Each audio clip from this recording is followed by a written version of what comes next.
तो जैसा कि हमने पिछले एपिसोड में देखा था कि शीहाओ ने बारी बारी करके 5 फॉरेन रैलम के किंग्स को मार करके मौत के घाट उतार दिया था। ये देख करके फॉरेन रैलम के सारे ही कल्टीवेटर एक साथ शीहाओ को मारने के लिए टूट पड़ते हैं, मगर शीहाओ बारी बारी करके उन सब का शिकार करना शुरू कर देता है और पूरी आर्मी को ख़त्म कर देता है। वहीं पे आलन क्लैन में मातम का माहौल छाया होता है। वो रैन को भी अब पता चल जाता है कि शीहाओ के अलावा एक और कल्टीवेटर नाइन हेवन के अंदर पैदा हो चुका है, जो कि बहुत ही बेरहमी से उनके लोगों का शिकार कर रहा है। मेरे प्यारे से दोस्तों, अब इस एपिसोड को हम स्टार्ट करते हैं। इस एपिसोड की स्टार्टिंग में हमें ताऊ और साथ में कुइजुआन को दिखाया जाता है। अभी वहां पे ताऊ कुइजुआन से कहता है कि कुइजुआन, ये आखिर कौन था जिसने फॉरेन रैलम के 5 ग्रेट किंग्स को काट कर मौत के घाट उतार दिया।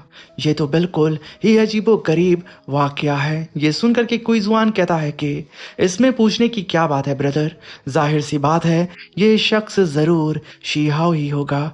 तभी ताऊ कहता है कि नहीं, जरूरी नहीं, मैंने हेवनली ईयर एबिलिटी का अभ्यास किया है और मैंने अभी अभी बैटलफील्ड के अंदर उनकी बातों को सुना है। वो कह रहे थे कि एक मिस्टीरियस एंशियंट लैंड का कल्टीवेटर एम्परर गेट में घुस आया है। हो सकता है वो फॉरबिडन जोन में से किसी एक का कल्टीवेटर हो। ये कहने के साथ वो लोग यहाँ पे सिर्फ अंदाजा ही लगा रहे होते हैं कि आखिर नाइन हेवन की मदद किसने की। वहीं पे काफी सारे घायल सोल्जर भी बैटलफील्ड से वापस आ रहे थे।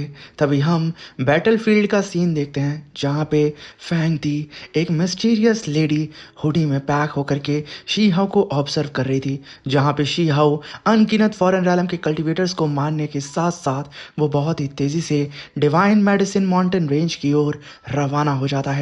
उसे जाता हुआ देख करके वो फैंग दी भी उसके पीछे पीछे जाती है। तभी शीहाओ, क्योंकि असल में डिवाइन मेडिसिन माउंटेन रेंज के अंदर आ चुका था और वो अपने हाथ में मैप को पकड़ के उसे देखते हुए कहता है कि यहाँ आसपास कोई नहीं है, अब भेष बना करके घूमने की शायद मुझे ज़रूरत नहीं।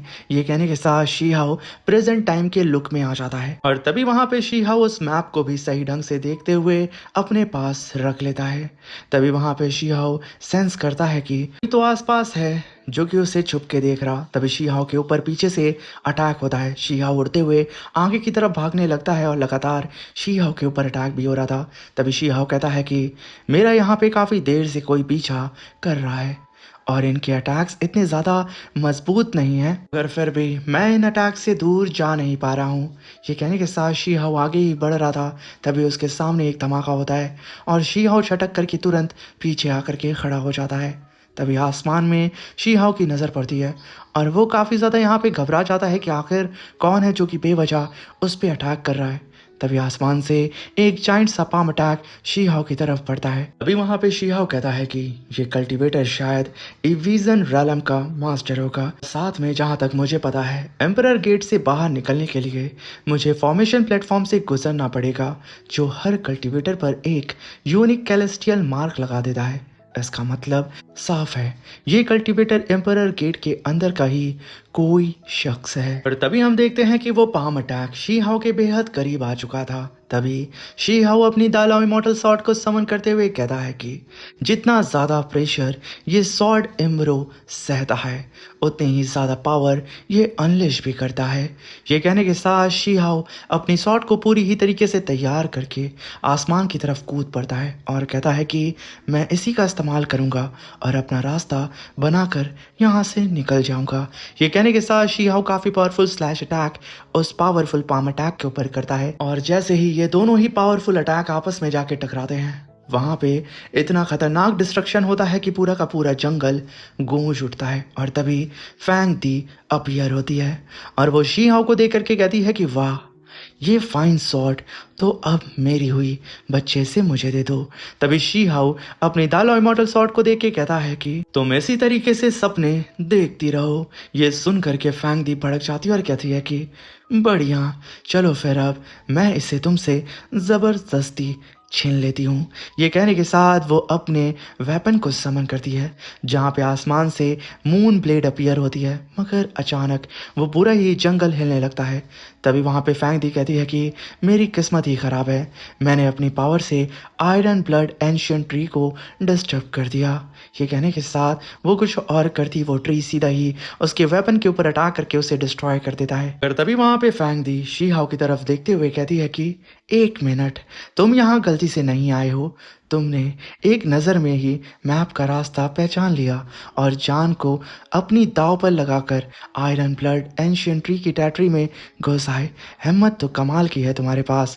तभी शिहाओ कहता है कि अरे नहीं सीनियर, आप जो मेरी इतनी तारीफ कर रही हैं मुझे शर्म आ रही है। मगर क्या मैं जान सकता हूँ कि आखिरकार आप इतनी देर से मेरा पीछा क्यों कर रही थी? और आपको देख के लगता है कि आप ज़रूर थक गई होंगी। वैसे अपना चेहरा नहीं दिखाएंगी? कम से कम इतना तो पता चल जाए कि ये ऊपर इतना उपकार करने वाली असल में दिखती कैसी है। फैंग दी भड़कते हुए अपनी पावर को अनलिश करते हुए कहती है कि बहुत तेज जुबान है तुम्हारी बच्चे।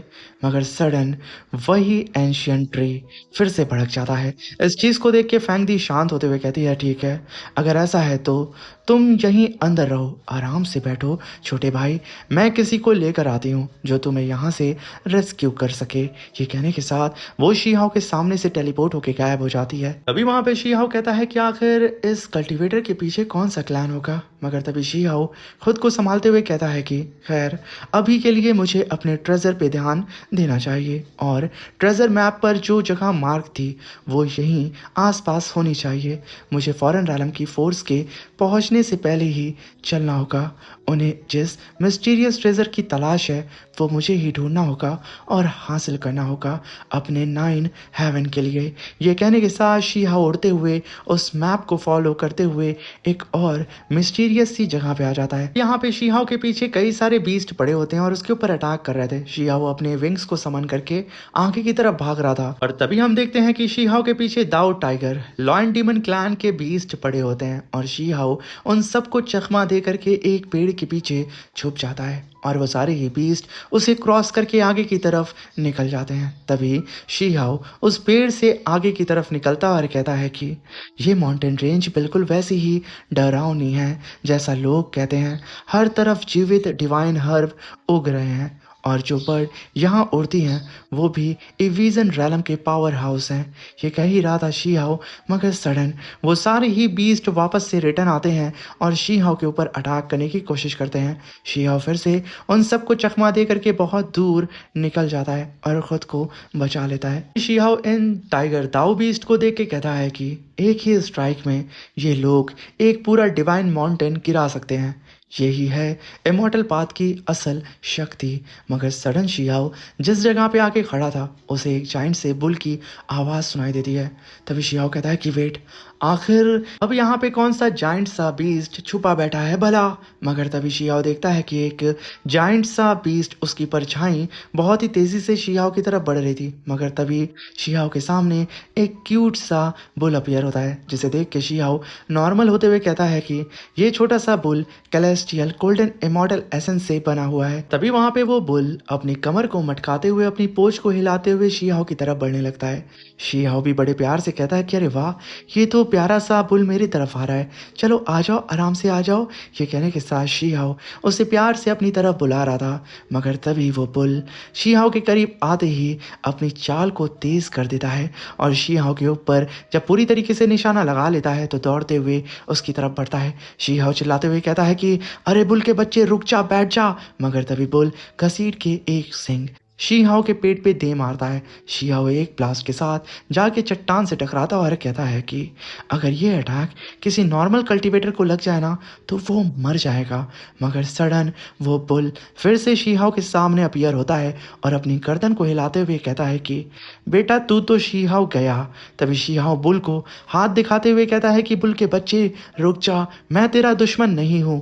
मगर जैसे ही वो बुल शीहाओ का हाथ देखता है वो फिर से शीहाओ के ऊपर टूट पड़ता है। मगर ये अटैक इतना खतरनाक था कि पूरा का पूरा माउंटेन गूंज उठता है। तभी हम वहाँ पे दो एल्डर को देखते हैं, क्योंकि ये स्पिरिट रैलम के कल्टीवेटर थे। पहले जिंग एल्डर थे, दूसरे दाकुई एल्डर, जो कि सीबी स्टोन विलेज से बिलोंग करते थे। तभी जिंग एल्डर दाकुई से कहते हैं कि पता नहीं आज क्या हो गया है, दिल बस अजीब सा गर्म लग रहा है, जैसे कि कोई बड़ी तबाही हमारे करीब आ रही है। तभी हम शियाओ को देखते हैं, जिसके पीछे वो बुल पड़ चुका था।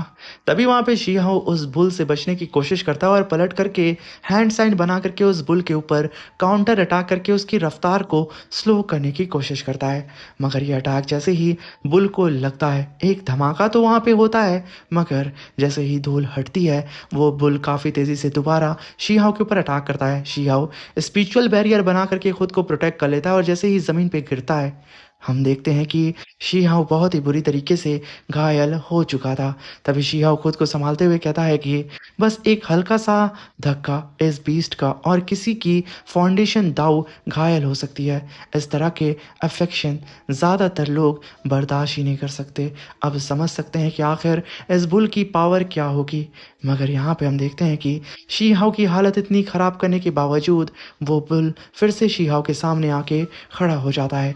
वहीं पे हम वूरेन को देखते हैं कि वूरेन से मिलने आई थी। तभी वूरेन कहता है कि सोचने वाली बात है, एम्परर गेट के अंदर ही कुछ लोग सचमुच हमारी दो रैलम को मिलने वाली बात पर भरोसा करते हैं और हमारे सपने को समझते हैं और उसके लिए काम भी करने को तैयार हैं। ये हमारे लिए बहुत अच्छी बात है।